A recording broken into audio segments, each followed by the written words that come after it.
It's the Collecting the Beatles podcast produced by The Garage Door. With us is our Craig Owens, our co-host, and Craig, the author of such books as There's a Punk in My Garage Somewhere. What else have you written, Craig?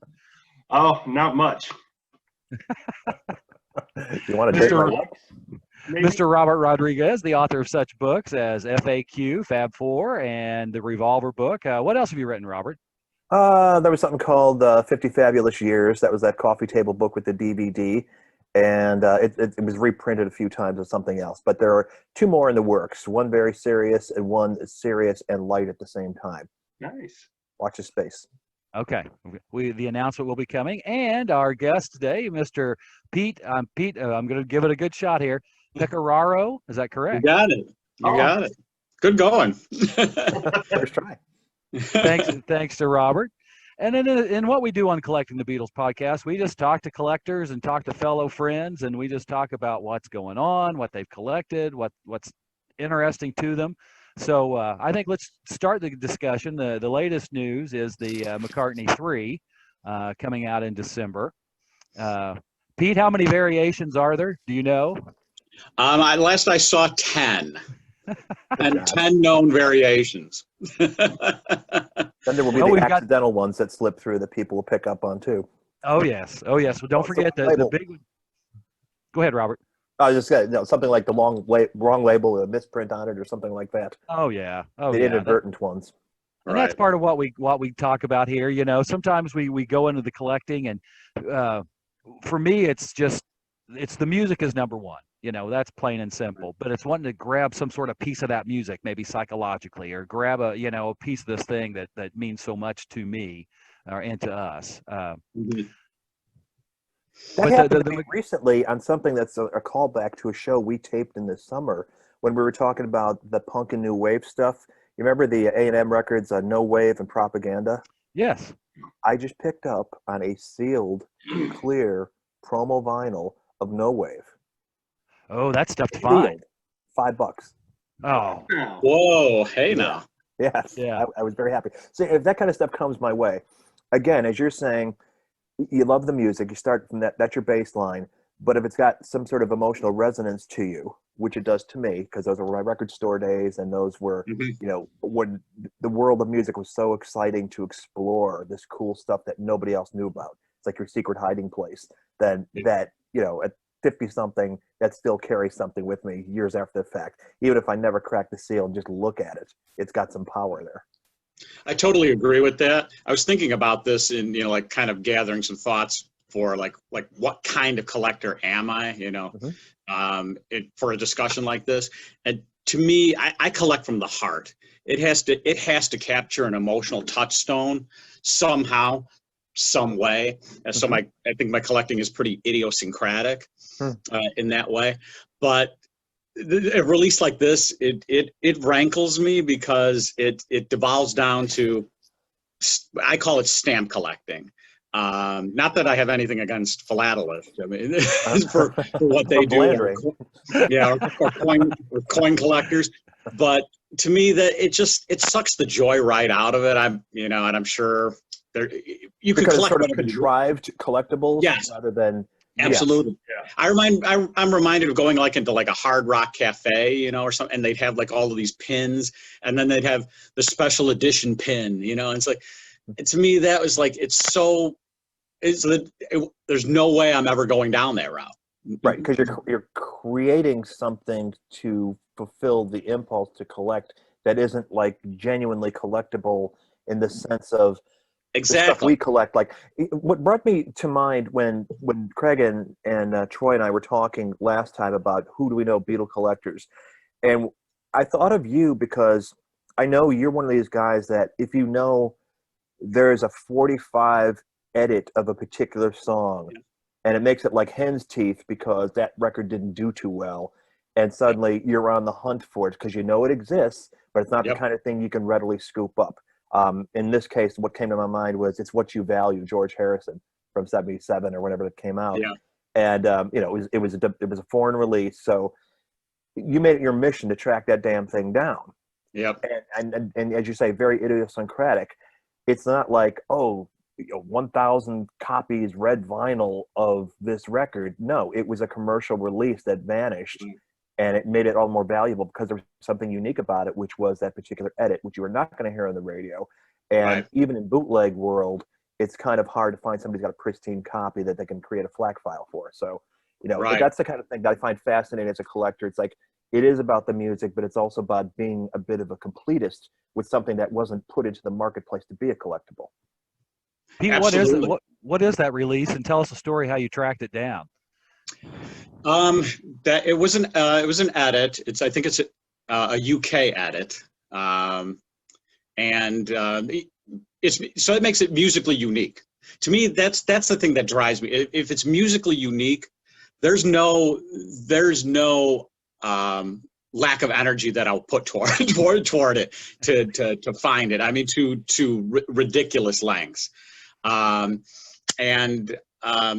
just have them on my list, and I hit some of the known internet spots like eBay. Music Stack used to be a good one, where I'd literally check that once or twice a week to see if somebody if it appeared, and then I've learned from unspeakably bitter experience to like buy it right away. It's like even if it's a not justifiable amount of money, I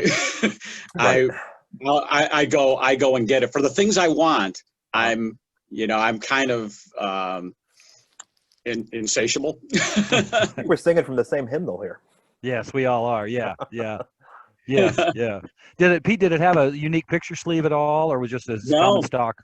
Common stock, generic, and it just finally one day it surfaced, and I was on it. So those things that are musically unique edits, I really go after those, because a lot of them haven't been compiled officially, anyways. But that makes them all the more desirable. Something desirable, yeah. I mean, I think about back when we were kids and Band on the Run came out, and there was a WLS radio edit for that. Yes. So, promo copies, if you can find that, are going to be ridiculously high priced. But then there's radio station edits that are done by the radio stations themselves that are like burned into custom your memory. cuts. Yeah, exactly. Like Who Are You? That single, where there's so many variances of trying to get around the swearing in that. There's the Who the Hell Are You, which was on the single. But then I've noticed different radio stations, even Sirius XM, have got their own versions of creating that smooth, taking the F-bomb out of there twice. Yeah. And if you're passionate about the song and about the music, you want every variance. Yeah. Now, Pete, is that on Dark Horse, the Warner Brothers Dark Horse? Yes, it is. Okay. Yep. Okay. Yeah, I have a couple of, like recently, I don't know if you guys can see this. This is Ode to a Koala Bear. Yes. I And thought that had a picture sleeve. I guess not, huh? Well, this is from Australia. Oh, okay. And I had learned recently that the Australian version of Ode to a Koala Bear is a completely different mix. I mean, I guess it makes sense that it was put out in Australia. Right. But something like that is I will put an insane amount of energy toward finding something like that. Which speaks to how do you? I remember back in the day, I used to subscribe to something called Ice Newsletter. Yes. I'm sure some of you guys remember that. Yep. And that would be a great sanctioned pipeline to find out where mixed variations existed, or this is coming out in this country, not in this market, and things like that. It sort of gave you a roadmap to trace things, especially when they were new, being reissued. Where do people find this information nowadays? Because certainly from the sources, it's not like PaulMcCartney.com is going to say, oh, by the way, folks out there want to trace this Australian pressing of Ode to a Koala Bear. It's where's the pipeline for that these days? That is an excellent question. There is no unified kind of like portal for that type of thing. So some of the places, about Chip Mattinger's book is gold for that type of thing. So I don't know how he found them. It's just through like obsessive research. So a lot of it many of the good leads come from that book, but not all.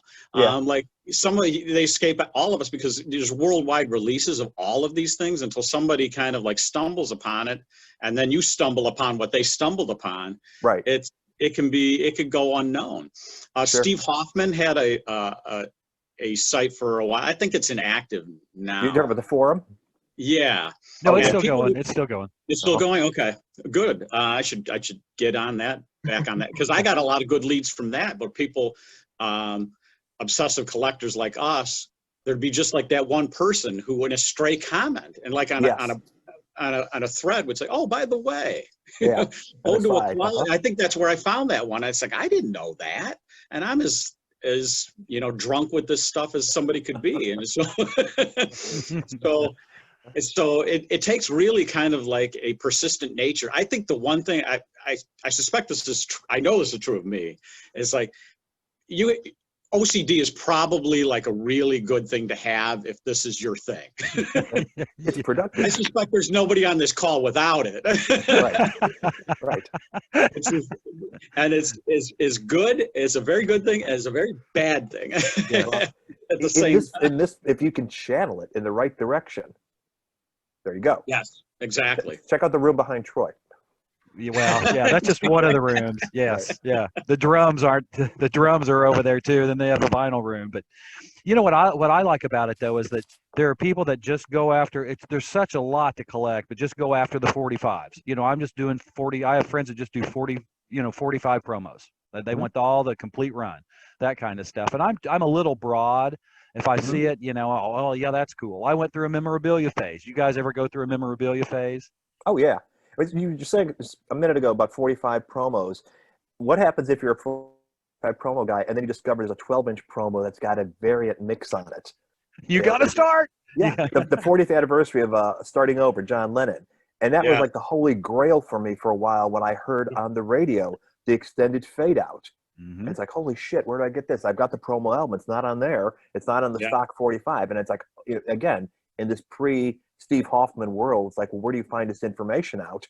And going to record shows, you talk to dealers like, I just happen to have here the 12-inch promo of Starting Over, and here's your 4 minutes and 55-second extended mix of Starting Over. So a bit of word of mouth when this stuff before it even got bootlegged because it was especially pre-internet. Oh that. yeah. Oh yeah. Newsletters. We called it the white pages. We used to send each other. Belmo was big in that. Corresponded a lot with Belmo. Sulpy. You can find. Yeah, and Sulpy. Yep. We're still active. Yeah, and you'd try and search these things out, or you'd hear about them. But I still like record shows are fun to go to, just to go, to try and find something. Definitely. Especially you get to know certain dealers that you can beeline to because they're going to be the ones that have got the stuff you're looking for. Yeah. Well, like for example, I spent years. I don't know if you guys can see that. This one. Spent years trying to get that down. Finally, I was set up at a record show, and the guy had it for $10. I was like, okay. And I would have paid much more than that for it because it was just one of those you couldn't find. Is that a stock copy or a promo? That's a promo. Yeah, they only did it's probably the last 45 promo I think McCartney's done, unless it's one of those manufactured, collectibles. Which is it mono on the other side or? No, they're both stereo. Okay. Both stereo, both 410 mixes. But it's just one of those. That's cool. Hard to find stuff. But as far as the 45 is concerned, but back to the McCartney. For those of you who don't know, Third Man Records, which is Jack White's record label, they crushed up 333 copies or so many copies of McCartney 1 and McCartney 2, ground those up, pressed it in a yellow vinyl. They did 333 issues of the new McCartney 3, sold out within like 7 minutes. Yeah. I'm surprised it's going on eBay for $5,000 right about now. Yeah. And then there's the Third Man red vinyl, which is numbered with a poster. What else is there, Pete? There's Spotify, which is like clear. There's a Spotify Coke colored vinyl one. There's an HMV white vinyl. McCartney through his own site has a red vinyl one. Wow. Those Target had a green one. Let's say there was a Target one, right? Yeah, the green. Yes, you're right. There's a Target one. Are they all super limited? Yeah, they're all. Yeah, well, 3,000 copies around. Okay. The Newberry Comics had a pink, kind of purple pink. Yeah, limited to 1,000. but all this, I mean, it's fun. I got caught up in the frenzy and accidentally ordered 2 of the Third Man record. So I've got an extra one of those coming. It's an Which investment, damn it. color did you get or are Well, getting? Well, I've got 2 of the red. I've got the white coming. I've got the purple from Newberry. I got the Spotify clear. One for each credit card, right? yes. I'm hanging my head. Looking over his shoulder to make sure his wife's not listening. Right. That's right. But I get caught up in that, and I think that can be a dilemma when you do, like as we said earlier, that's a manufactured collectible. That's just made by Paul's marketing team to get the album to as close to number 1 as possible. Was there a similar story with Egypt Station with you? Oh yeah. Yeah.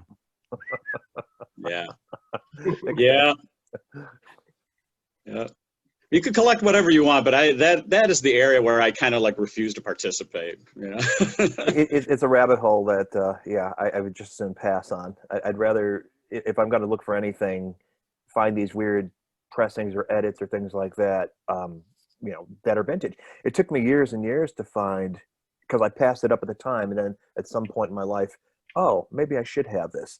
And that was the picture disc from 1980. It's the Butcher cover, but I think it was Shea Stadium or something like that. But it was a souvenir of the 1980 Beatle Fest. Oh wow! A limited pressing, and it looks attractive. Someday you stick it on the wall, it looks cool. But it was the last Beatle Fest before John was killed, and it necessarily was a limited thing. So at some point, I made the calculation: well, if I ever find one for cheap, it'd probably be worth picking up. Right. Yeah. And so that's the kind of collector I am at this point. Did you find one, Robert? I did. Okay. Mm-hmm. Okay. Yeah. It was cheap. But there's all aspects of it, and I'm into the sleeves too. This was a hard one for me to find. I don't know if you guys. This is, Oh wow. Oh wow. Yeah. That was a tough one. That took me a long time to find. You don't see that out a lot, it's My Bonnie. Wow. Which is kind of cool. It's German press, but is that 64? No, that's 62. 62. Yeah. Wow. Yeah. Wow. That's that white sleeve is not part of the original release. No, that's just an archival sleeve I put on there. Yeah. Oh, okay. Wow. But there's a couple variations of that as well. But the 45 sleeves I think are a fun way to get collecting. For people that are in. You don't have to spend a lot of money. Pre-internet, I mean, we talked about this on the last show a little bit. That pre-internet, like a cold turkey sleeve, that was tough. The hard sleeve to find. Mother was a hard sleeve to find. Yeah. I found like one that I'm not happy with it. It's water damaged, but I have it because it's just so darn hard to find and expensive when you do. Right, exactly. And then you find things like the Bukus of Blues, where you've got the variant on that because they put the wrong catalog number on it. Yes. Right. Versus a capital one. Yeah, the East Coast and West Coast versions of some of the Beatles sleeves, too, are can run you around. I remember sleeves were cool. That was one of the first things I kind of went after. I remember getting Nicholas Schaffner's book, and at the end of his book, he just had kind of like the running order of like the nice little checklist. Well, yeah, and it's like so, and I literally used it as a checklist. Found it, got it, and then kind of just kept on going. And I remember early in my collecting. There was those catalogs you'd find in the back of Rolling Stone, and I wish I could remember the names of some of them, but there was one I think in Port Townsend, Washington, that specialized in Apple stuff. And again, picture sleeves are cool. You've got in the books, you've got pictures of what they look like, so it makes them that much more desirable because you feel like you can complete something. The visual component, yeah, highly. And then they would sell in there, Lady Madonna with picture sleeve, Capitol, or Eleanor Rigby, Yellow Submarine. And you got them, and they weren't that expensive. It might have been $10 at the time or something like that. Right. And you recognize when you've got them, they're counterfeit. The pictures are slightly blurry. The typeface is different on the Capitol label. Yeah. Because you've seen the eaten up dog-eared ones that you do have access to, and you compare them side by side. And, the beat up old 60s copy is a much sharper picture than the one that's pristine you just bought. And nowadays it's kind of cool. At the time you felt you were ripped off utterly, but it's like now it's like, wow, I have a souvenir of the age of ripoff, circa 1978. Somebody did Along this. with my introducing the Beatles. It's sealed. It's sealed. Yes, exactly. All of a piece. I remember there was a catalog called Pekra, Pakra, that did this type of thing. This pre-internet, so it's all mail order, and that's where I got like bootlegs, like rough notes, and those things from like Melvin Records. Yes. Pekra, and then it had to be completely completely illegal, mail order operation. But I ordered a lot of albums through those guys, and the one that was Lord Sidcar Records too. I wish I could remember the name of it. I think it might have been called Abbey Road or something like that, actually. But they had a lot of import stuff. And that was where, when I came to the recognition early in my collecting days that, well, finding a pristine American Apple pressing of the Wedding album, sealed or with all the guts, is probably beyond my reach. But for $25 or whatever it was at the time, I can get the Japanese pressing and still have everything in it. And be able to read the book and hang the posters if I wanted to. Not that I'm ever going to listen to this album more than once. You got a nice pressing of it. So that was completely a valid, justifiable purchase to me. It's like, absolutely, not the American pressing, but at least I will have the experience if, that's collecting from the heart. That's how I think about it. That's how it's like, it makes sense to me. So I'm doing it. You can justify it in some way. Even though somebody else might say, well, you don't have all the American pressings, you've got this oddball thing there. It's funny around those days, and Pete can recall glory days of Aladdin Records when I worked there. And, talk about being a kid in a candy store when the catalogs from the distributors would come in and you'd be pouring over that, metal box from PIL, I'll take one of those. The things that you'll never ever stock in the store, but you can buy for yourself at wholesale. And I remember at some point I wanted, because I knew it existed, the quad mix of Imagine for myself. Yes, right. Yeah.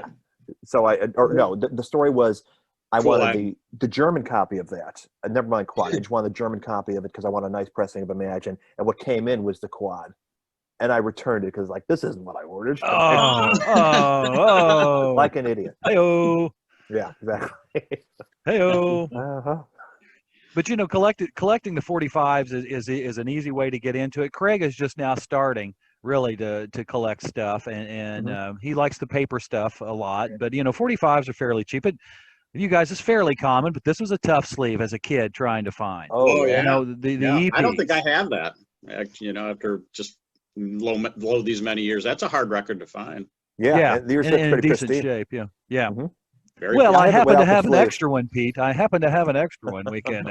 Let's pony up for Craig. Make that known to me so that I can finance your way to that yellow vinyl for 333. But it ties back into it to a certain degree. After I'm almost not ashamed, but I'm like, why did I get caught up in that frenzy? The McCartney 3 thing. What happened? What switch? Because emotionally, I am Pete. I mean, not emotionally, but philosophically and intellectually, I'm with you guys. This has to have, but I get caught up in it. They push your buttons, man.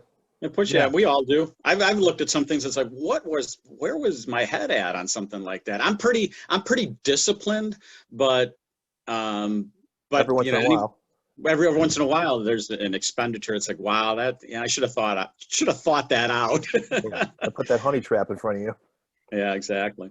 Now, you guys growing up there in Bensenville, which is for people that don't know, it's in Illinois, or as we say down here, Illinois. No, I'm kidding. The VJ stuff, was that fairly easily to find where you guys are?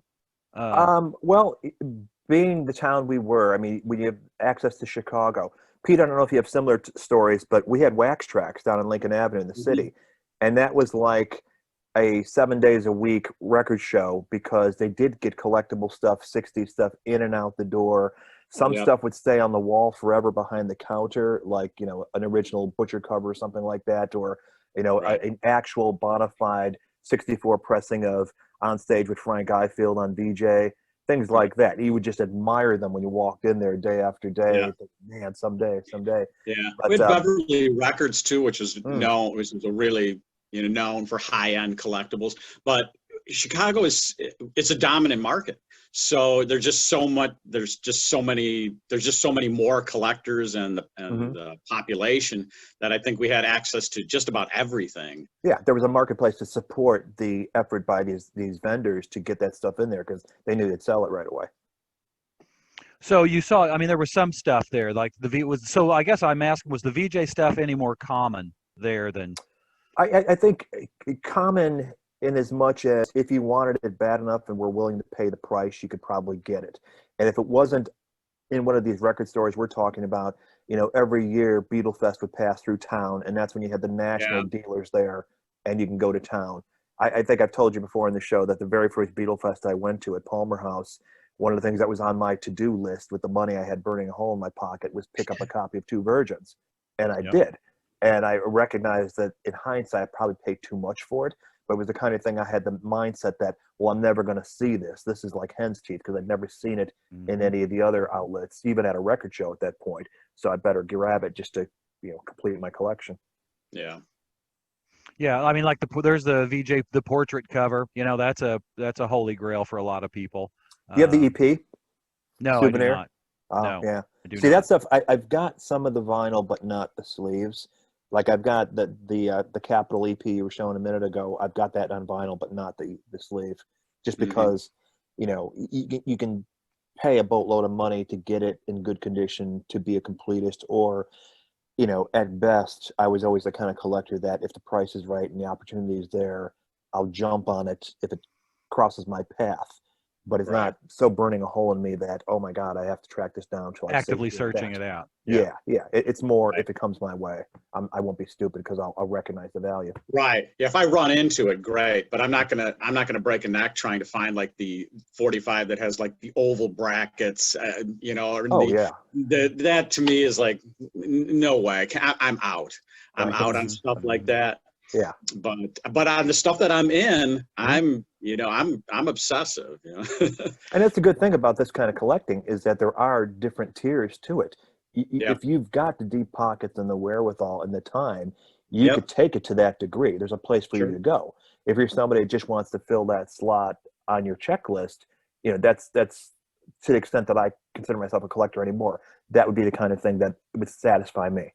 Even if it's not in tip-top shape, I can say, well, at least I've got it. And I got friends, our mutual friend Ken, who will hold out for the best copy, but I mean, he's absolutely got a ceiling. He won't pay the market value for anything. I don't think he ever overpaid for anything in his life. And therefore, it gives him years of being a collector because he will wait it out. Yeah. Set his own rules. Yeah. Yeah. But Pete, you had a good point too, though. If it's something you're looking for and you see it, grab it. Because if you Yes. I my standard phrase is that I have learned from unspeakably bitter experience. That I regret the things I don't do, not the things I do. Yeah, you have to do these things. I'd say, oh, I'll come back for that, and then it's gone. It's like, no, not anymore. It's like if I really want it, then it's time to make it. Yep. Hey Pete, what do you have? Some other stuff to show us? What else you got there? Here's another thing that I collect that, I think this is like, to me, this is like one of my idiosyncratic areas and really, to me, crucial. But this is a record by Jackie Lee and the Raindrops. It's called There's No One in the Whole Wide World. And I said, well, that's not a Beatles record. I mean, it's Jackie Lee and the Raindrops. This is a song that the Beatles was in their stage repertoire. In the pre-fame era. They did it for a spell in 1962. It was in their set for a while, and then it wasn't. Wow. And I go hardcore on stuff like this. I've tried to find like every unique song that they did in the pre-fame era, which there are hundreds. There are hundreds of them. Some of them are as common as like Chuck Berry. It's no problem getting that. You just pick them. But things like this really excites me. I mean, it's been motivating me for a long time. I think I've got just about every important record but every so often one comes along that that I'm not aware of. And to me, that is just such an essential area. That's influences. Somebody will, want like 27 takes of Strawberry Fields Forever. It's like, okay, I do too. But they'll walk right past like a record by Arthur Alexander or Jerry Lee Lewis. And to me, that's as much of the story as their story. Yeah. Here's where my bias will come in. And to me, the story becomes far less interesting from Ed Sullivan on because it's known. It's so known. Right. But to me is kind of like a mysterious era because it's not ever going to be as well documented as we would want it to be. I would love to be put back in a time machine and go back to 1961 and be able to see the show. Me too. Me too. Yeah. This to me is the best I could ever do to make that happen is to assemble all of these records that the lads were listening to and performing. Right. They were at that time, and I've made my CDs out of it, and so this is a kind of like one of my idiosyncratic branches of Beatles collecting, and they're not Beatle records. Pete, what are you using as a reference? Are you using the surviving extent set list, or what are you using as a reference on that? The place I started with that was the list that Mark Lewison had at the back of his book. Beatles Live, and then the one that came after that was even more comprehensive. What was the recording? Was it recording sessions or Chronicle? The Chronicle, wasn't it? I can't remember. Yeah. Chronicle put both books together actually into one book. Yeah, you're right. You're that, and they have a list of about 300. He had a list of 300 songs or so in that book, and then that book became a checklist. yeah, absolutely. So, and I'm not sure that all of those are accurate. I just took it at face value. That's like, okay, well, here's somebody has a document. I'll use it, and I went after all of those records. So go ahead, Robert. Have you seen that Beatle blogger that has an ongoing series of posts of the Beatles with records, and he's literally collating every single photograph he could find of the Beatles in whatever configuration that is, holding up a record that, these are like casual snapshots, not like posed pictures of them in a hotel room or something like that. And then a lot of times, because the record they're holding is not, it wasn't being posed for, so it's sort of at an angle or something like that, and you've got to like sort of track down that back cover, those liner notes. Yes. And then somebody will find, oh, that is the 1962, here's James Brown record or something like that. And that's another cool thing. I mean, what you're describing here, putting yourself in the footsteps of the Beatles and the music that excited them, that is like a really cool niche of collecting, because it's so fertile and so virgin territory too. It's not been mined to death. To me, it's absolutely critical to the contextualization of their musicality. Of their music. Exactly. You flip it over on some of these flip over these records for some of the B-sides that they were listening to. It's like, is absolutely part of the story to me. It's indispensable part of the story. Sure. But it's them as collectors. Right, exactly. Exactly. And musicologists. You must have James Ray. Yes. Yeah, absolutely. You've got my mindset on you. Okay. Or even better, what's the name of that song? If you want to make a fool of somebody, that is a great, great record. This weird sort of R&B waltz that they did on stage. We know they did. I think they said Paul sang it, but then Freddie and the Dreamers were the one that had the hit with it. It's a beautiful song. I love that song. And they picked it up from the Beatles picked up on, I don't know if it was prior to George's trip to downstate Illinois, because we know he bought that record then. We don't know if it was already part of their repertoire, but once they started playing at the Cavern in Liverpool, other acts are paying attention to it. There's a great quote from Paul describing everybody would shut up, all the other bands that were watching us when we did that song, and picking up on it and tracking it down, adding it to their own sets. Yep. Tying into that, I've always wondered this. what album is George carrying when he's going into the Sgt. Pepper series? Of course, he looks a little like he's had a couple cups of tea. You know what I'm talking about? Yeah. He's carrying some album with him, and I've always wanted to know what it is he's carrying in with Freak him Out. there. Mother's Invention. Is it really? I don't know. But we know they were Oh, listening to it around that time. Wouldn't Yeah. surprise me. Yeah. Uh-huh. yeah. But then another area of collecting a lot of people are into the promo 45s. I'm Nice. with me Yep. when I find those, I'll get them cheap, but I'm not actively. Oh, I'm going to get a complete run of the promo 45s. You Right. guys Mhm. ever jump into that bandwagon? Well, it's funny seeing that label there, that yellow capital promo label just reminded me of the other time I got took back in the day when I bought the promo of Strawberry Fields so I could get the Penny Lane with the trumpet ending. Total Yep. counterfeit, but I had it. Counterfeit, Yeah. yep. Yeah. And there's If it two offers promos. something- Oh, go ahead, Pete. If it offers something, this is one of the driving forces for me. If it offers something that's musically unique, Mhm. then like those radio edits we were talking about before, Yeah.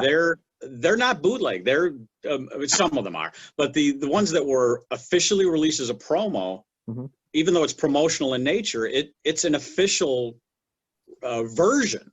Right. It's an official And, variant on the actual release that is entirely justifiable as a collectible because you're getting something that's their music that's not available anywhere else. Like Jet is a good example by Paul McCartney, where the radio version, probably everybody that would strike a chord with everybody Yes. because you've heard it, but to find it was is a completely different endeavor. So And at this point, I'm happy just to have the FLAC file of it. If Me I too. stumble across the vinyl, that's great. But just so I can play it at will, that Right. I'm satiated there. Mm-hmm. Mm-hmm. And then you've got Yeah. things like, speaking of McCartney in the 70s, a 45 only mix of Letting Go, not the album. I don't speak. you yeah, the guys- so-called hot version. Yeah, the hot version. yeah. Oh no. Transposed to a major key. I don't if that ever came out officially anywhere, even as a bonus track somewhere. I mean, if it did, I'm not aware of it. But that's the kind of thing that if you were listening to radio in '75, that's going to be, heard. it's going to resonate with you, and you want it. Yeah, that's a must-have. As soon as it becomes musically unique, it's a must-have for me. Mm-hmm. Pete, what else you got there in front of you? Okay, now this is another area that I go down. This record, Sure. but this is the Brazilian version of the album, Wow. and it's like, why bother, right? Well, it's a Samba mix. yes, the fold-down stereo, so it's not true mono. Wow. On these Latin American countries like Brazil, Ecuador, Venezuela, they did a lot of the fold downs, and I have to say they are musically unique. It's a different texture, especially on that record. Wow. And I know it's a Bowdlerization because it's not, it's Sanctioned. Yeah, because but it is an official release, just in a different part of the world, and I have to say that there is a different depth or texture to those. They took the stereo and folded it down into mono. I have a bunch of those. I go hardcore on anything that I can find. Do you have mono RAM? I do. Cool. I have the mono RAM. I have stuff that I shouldn't have. Mono, A Sentimental Journey, mono, Bukus of Blues. I mean, but they did make their appearance in parts of the world, mainly Latin America and South America, Uruguay, Paraguay, whatever. So I found a lot of those and have them. Cool. I have them transferred to CDs so I can listen to them more easily. Well, Pete, that's an avenue I would like to explore. I'm fascinated by that. I think most people, if they knew about it and they had a chance to listen to this, especially this version of All Things Must Pass, I think they would concede that's like, yeah, that's kind of interesting. It's just a different texture to the thing. Extra texture. I understand that it's stereo, that it shouldn't exist in a way, but there it is. Wow, that's cool. The 50th coming up. I thought that back when they had the opportunity to do the Harrison Apple years, they really blew it when they didn't include the mono mix of Wonderwall in there, which is absolutely a totally different listening experience. Yeah. And I could see what you're describing here as being a very valid thing if they want to give us something that we don't have to death, but they Right. won't. What would it have taken to do that? It's like the album is like 35 minutes long. I mean, it's like Right. something like, but there you go. Yeah, I And mean, I think that this is the peril of decisions being made by people that aren't fans, Right. Yeah. don't have the knowledge that all us are walking around with in our heads. That a 5-minute phone call. This is what you need to put on that release. Right. Who did they consult on things like this? I mean, you have Accountant, to wonder. the accountant department. The Accountant, accountants, yeah, right? yeah. Well, Can I instead show you? I was just Oh, go ahead. Sorry, real Troy. Go fast. ahead. Instead, for the November Black Friday record store release, they're doing a George Harrison 45 of My Sweet Lord. Oh, Yes, good. now Haven't heard that that's one a to death. perfect example of stamp collecting to me. It's like Yep. it's absolutely. There's nothing that would interest me about that record, but reasonable people can can disagree. Pete, how many Are they going copies to you want me Danny to order? remix Yeah. them? How many should you order for me? Right? Well, a third I think man that the crushes up McCartney- some old copies. With the McCartney 3, I'm lobbying for a McCartney 0. Paul McCartney goes too far. Yeah, that's right. Well, Pete, why not show us some more stuff here? Okay, so we were just talking about Wonderwall, which was the mono one would be Appcore. So this, I should have got like the cover, but this is James Taylor's record. This is Appcore 3. Wow. Really very rare record. Very rare record. To me, this is kind of like just musically justifiable. It's like so those Appcore ones, Mary Hopkin had a Lomax Appcore 6. Billy? Billy in Latin America, there was like an Appcore 10 or Appcore 14, but not US or UK. This is a UK record. Yeah. Wow. Appcore 3. So that's another type of thing that I'll I'll put undue amount of energy toward, and this is a very expensive record. Now, have you done the Pepsi Challenge, stereo versus mono? Yeah. It's I played both of them. Yeah. It's musically unique. Yeah. Pete, can you explain the difference between the Sapcore and the Appcore? I mean, give us a little bit of background on that. Yeah, the Appcore releases are mono. They're mono versions of those better known albums. And they're not fold downs. They're unique they're mixes. not fold downs, right? They're unique mono mixes. Wonderwall is probably one of the best examples, but there are others. Lomax's album is probably another good example. Two Virgins there's a mono version of Two Virgins, which is an Appcore, which is Appcore 2, I think. It's Appcore 1 or I didn't think that was all that stereo to begin with. In the general release. Right. I mean, it's totally, it's crazy. It's crazy for me to put some effort toward it, but not completely so, because some of the, like Wonderwall is a good example. This one too, Taylor's album, that I have the audio for the mono version of Two Versions.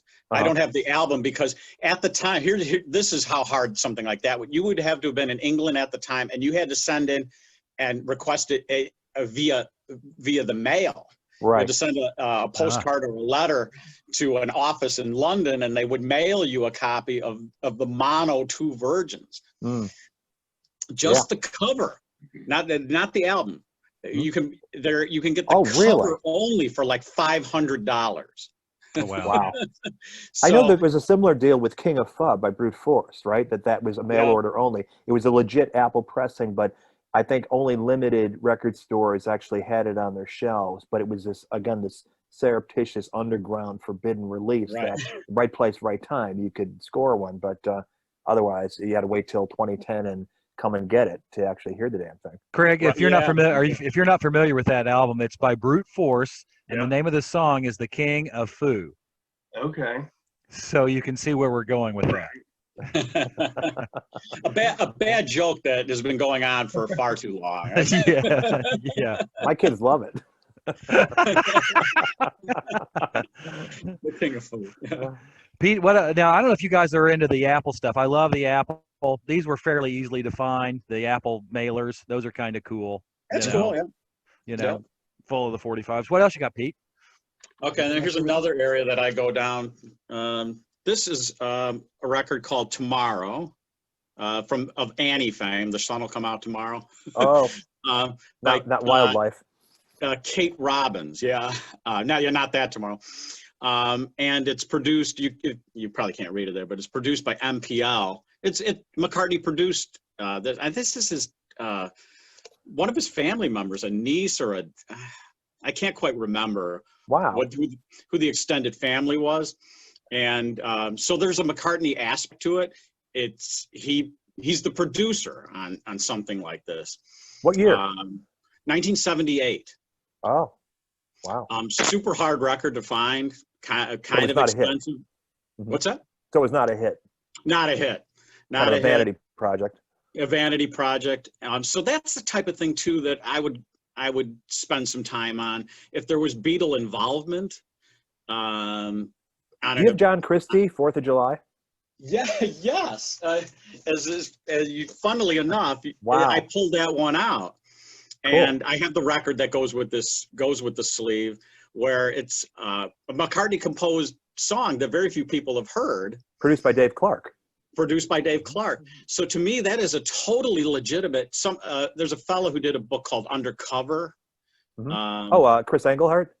Yes, where he has the very best checklist or resource for this type of thing.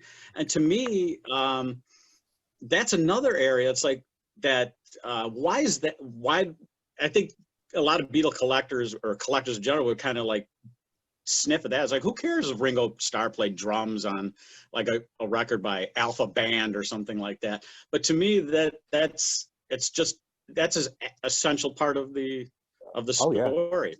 Yeah, for sure. Especially in songs like that Paul wrote or produced, you know.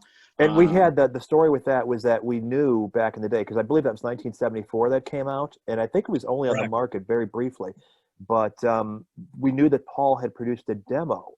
And if I'm not mistaken, maybe somebody can correct me, in the James Paul McCartney special where he's doing the acoustic medley, that has been bootlegged and only a snippet of it made it to the actual special.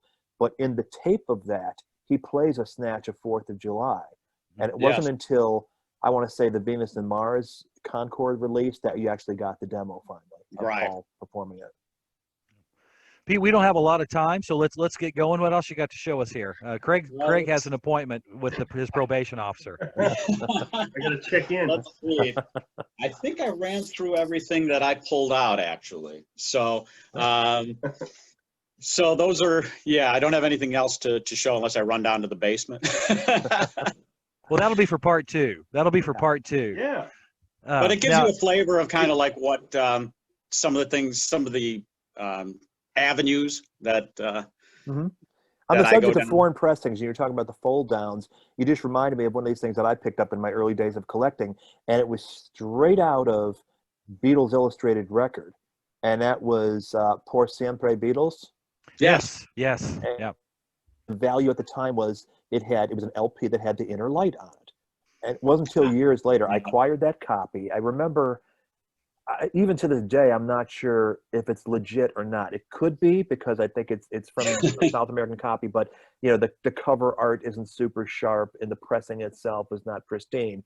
But I have it, and what's interesting about it is it's this weird compilation. It originally came out in 1971. It's got the inner light on it, but it has the entirety of the Magical Mystery Tour EP on it. So those 6 songs and Inner Light and I Call Your Name. So it's like this complete through the blender random mix of Beatle tracks. Yeah. And I found out later on that they were trying to do their own version of a Magical Mystery Tour album where they cobbled together some tracks, but somehow something got lost in translation. So it ended up as solid far less Capital inexpertly than yeah. So, again, not a Beatle fan that put it together, but but it's cool because it's got that nice cover. And then I think it was an illustrated record of the Stones. They showed the sort of Spanish equivalent of that, which was Sticky Fingers, which had the actual Sticky Fingers in a can on the cover. And because I have that too. They objected to Sister Morphine being on it, so they stuck "Let It Rock" on there, a live cover. So Yeah. weird little offshoot foreign pressing things out there to collect are always kind of cool. Yeah. Pete, have you gotten into any of the 78s? You know, like the Indian pressing, the Pakistani No. pressings, the 78? No, I haven't either. Sundown Playboys? Yes. Oh, I'd love to have a copy of that. Yeah. I've got the No, I 45. never got into those because they when I look at that, I take the point of view, I created rules at the beginning, you know, that I don't go out to the entire world unless it offers something that's musically unique. Then I will track it down. So I spent kind of like on standard releases, or what I call standard releases. I confine my collecting to US and UK stuff, unless something kind of like stands out, like Por Siempre would be a good example, or something else. Ode to a Koala Bear. Yeah, like that, where it's like, okay, now I have to have it because it's a different recording. Emphasis in the placement of instruments is different. Something's different, and then I'll try and find it. Well, I think, Pete, you touched on a good topic that we can kind of close the show down with, is if you create a parameter, it keeps you from going crazy. I mean, certain guidelines for you to, well, here's what I'm really into. Here's what's important to me. I'm going to stick with that instead of just kind of being all over the place. Maybe that's why I went for the McCartney things, because I'm all over the place. I really need to create those. Stay in your lane. Yeah. Yeah, I'm not saying that I'm right and you're wrong, or no, you're right and I'm all. wrong. I mean, it's just illustrating the differences, you know, because I totally get it. I mean, your wife would say you're wrong, Craig. You know, it's funny, as the newbie novice of the collecting stuff, these different subsets you guys have talked about. You know, there are things that I wouldn't have even thought of, collecting music that the Beatles listened to. Like that, to me, isn't even something I remotely even thought of yet. So I think that's kind of spinning cool right now. I know it is, and it's making me think about where I want to take this. You know, so for me, this is a pretty cool journey that I get to hang out with you guys, and I'm learning stuff, and I don't know if I'll ever catch up to anybody, but you're reaching a point of last. But now, you know, all these, like, do I want to focus on this, or do I want to focus on that, or am I going to be Troy and just make a wide band and grab whatever comes into me, you know? Yeah. So well, you know, that's the cool thing about collecting, really, is right. that you pick a lane, and even stuff that's been floated here, maybe you can see sort of a niche for yourself as an offshoot of that, because, you know, the possibilities are endless, and to be a completist is absurd. Right. You just can't do it anymore. I don't know that you can ever do it. Yeah. Nobody is going to have under one roof all of the Beatle-related records in the entire world. You know, the 78s that you were just talking about, Troy, like in, you know, the West Indies and stuff like that. To me, it's like, at some point, it's like, that's why I created Prince. You stop the madness. You have to stop the madness. But it's cool to listen to like a new collector, like. So it's maybe some of this touches on your collector's heart.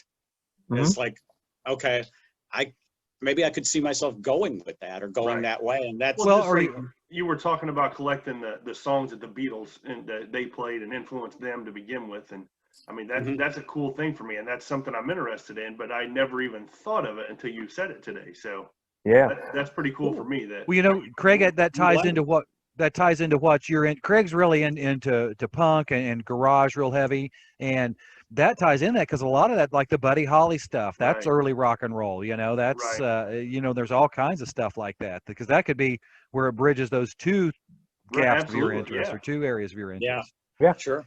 And sometimes it could be dictated by circumstance. I've known people that would go sort of vaguely knowing they wanted to collect Beatles. They weren't sure what avenue to go down. And then they walk into a garage sale one day and somebody's got a stack of Beatles monthly magazines there, but it's not complete. And they're like, oh, it's $20 for these, you know, 15 copies or whatever. It's like, well, damn, now I can go and find all the holes in this collection and complete that. You know, they didn't walk in there thinking, I want to collect Beatles monthlies, but then something got thrown into their path by fate, and it's like, oh, this gives me a direction to go in. And I've heard that story. Yeah. The circumstances dictated. But all right, fellas, thank you very much. Pete, would love to have you on again. Yeah. Sometime. Thank you. Thank you very much. This is a lot of fun. Yeah. Yep. By the way, I Just have to go map out. out your next trip to the basement. I don't know if you guys are. Do you guys remember that 10-year anniversary? I just dug these out. Oh, 74? The 74. Yeah, Oh, very they cool. came out with the now Is that a not music doormat? related. Yeah, they're big rugs. They actually that's is a cool. promo piece. There's this one. It's the rubber sole picture. Remember you were talking, Robert, mirror. about you had the mirror. Yeah. Uh-huh. Another one. That's I'll be damned. I've never seen those before. That's Uh, cool. got those Wow. from Marty there at Beetle Fest one year. Marty, Yeah, yes, yeah. But I love all that stuff. All that promo stuff too is cool. But that's cool. All right. I still need to get one of those styrofoam, the four heads put together, 74, 64, 74. You have that? yes, I do. And there's the Wings companion piece. Okay. They did a Wings, and they Is did that Wingspan? no. That's the Wings from 74, 75, 75, 75. Oh, cool. Same material. Wow. The same. Wow. Yeah, Never it's a saw big that one. circular 75, 70. I think it was 75. Do you have any of but the anyway, mobiles, the record store things that would hang on fishing line? yes, I've got those. Yeah. Cool. Those Yeah. are neat. Those are cool. Right above us is the Wings Over America mobile. I'm afraid this computer may mess up, but I don't know if you can see it. There, Oh, yeah. right Yeah. there. Yeah. Oh, that's cool. Yeah, I love that promos. Of course, Pete, I worked at a record store. Love records. This is really I want to have a record store. You know, Yep. but I love the Yep. promo stuff. You've done a good job of it. Yeah. Yeah. That's amazing. Very cool. But I see All some right, space guys. that's not occupied yet. You got to fill that up. That's right. I got a little room. Got a little room. Well, gentlemen, thanks. This has been Collecting the Beatles, put on to you, produced by The Garage Door. Have a great day. Thank you, guys. Anything in closing, Pete? If people want to get a hold of you, good place on Facebook. Where would be a good Facebook. place? Facebook is probably the easiest way to find me.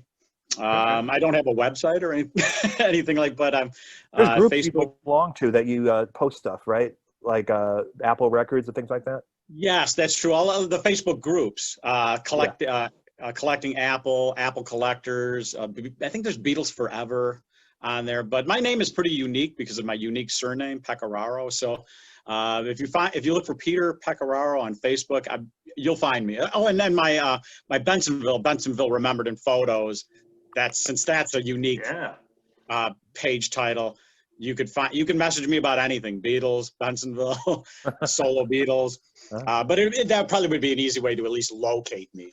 Okay. Yes. And Robert Satba, of course. Anything upcoming you need to talk about here on this episode?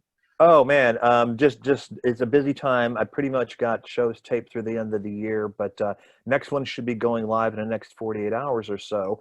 It's a conversation with an academic from Australia named Duncan Driver on the breakup, the road to the breakup of the Beatles. Who he put together this fantastic article that basically synthesized all the known events, and once you see them in a linear pattern, you could absolutely get a better sense of what was going on in their final year. Oh, wow, very cool. Yeah, that sounds very interesting. Yeah, great guy. Craig, anything coming up for you? What do you got going on? We're back to the radio station, I think, week after next. Hopefully, We'll be back on the air. Next week after, whatever, and things will get back to normal a little bit for us. So, Craig, what are you, real fast, I know you got to get out of here, so right now, what's piqued your interest more? The 45s, going into the songs, the Beatles? yeah, that really has interested me. So I think that's where I may venture off here later today. So. All right, folks, you've been listening, Cool. Collecting the Beatles. Be good, be safe, spread peace and love. All See right. ya. Thank you, Troy. See ya. Thanks. Next time. Bye, everyone.